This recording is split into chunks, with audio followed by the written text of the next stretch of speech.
Right, my name's Asu. I'll be analysing welding masks today. I'll be talking about how the different parts of the welding masks are made and what the different parts do and what the different parts are.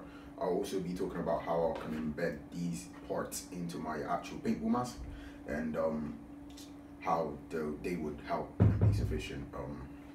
So to start off, this is like the upper bit of the mask. This is the main bit. What it does is it obviously you just put on normally. This is how it would fit on. With this, it has an adjusting mechanism just up here. So what you do is just push it down and then gradually turn it. When you turn it right, it tightens it up, and then when you push it down and you turn left, what it does is loosens it up. Yeah, that's one of the tightening mechanisms. And I think I can use this bit in my mask because obviously loads of different people have different types of heads. So what I can use this, embed this in the back of my mask, so I can use this to like tighten and loosen up my mask as well. So other people can obviously adjust their comforts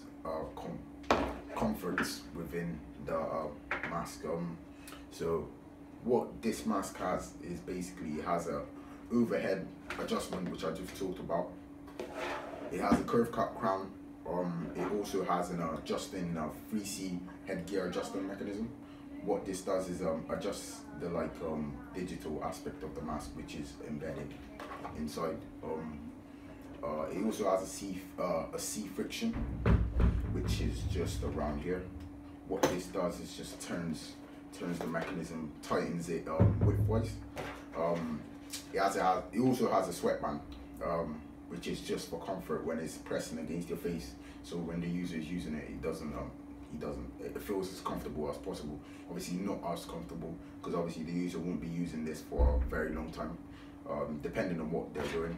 But yeah, the sweatband's there for comfort, and to also do what a sweatband does is absorb the moisture and sweat that obviously comes coming forward when you're using it. Yeah, so within this mask, this part would be the main part, the body would be injection molded or vacuum formed. It could also be press molded or rotational molded. The inside parts, the little mechanisms that are embedded inside would be injection molded. All these little parts, the sweatband parts and everything. But this actual sweatband material would also just be normally cut off from a cloth or material and then wrapped around that part, so it keeps the user obviously comfortable when using it. Yeah, so this mask is very effective, meets its purpose. If put on, as I said, looks like this. You can see through it. It also has like a digital aspect to it.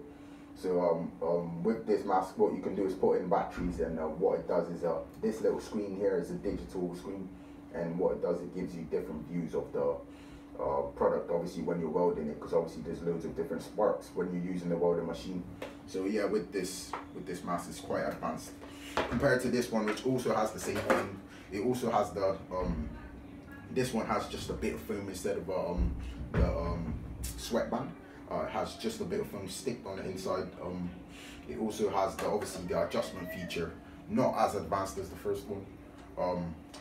This one also has the 3C headgear, like tightener as well. With this mask, it doesn't have the digital aspect to it. So what it does is it just has the normal inside, like this, which has a inside with digital bit to it. Yeah, it also, you can tie it up here as well, so slide it down and then tighten it. This is also the same process, injection molding or rotational molded or press molded, or also vacuum formed. And then the other aspects of it are also injection molded. It has like little metal bits and parts, little plunks of metal to keep the different parts together, because obviously it wants to keep the product strong and stable. So there's different metal aspects to it as well.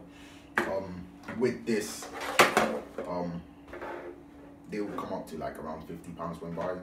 So yeah, I'll be using some of the things from this mask I'll be looking at some of the processes that they will use to make my mask, and I'll be also using the adjustment features within it, because I think this will be really helpful in my paintball mask and really help me to advance. But yeah, this is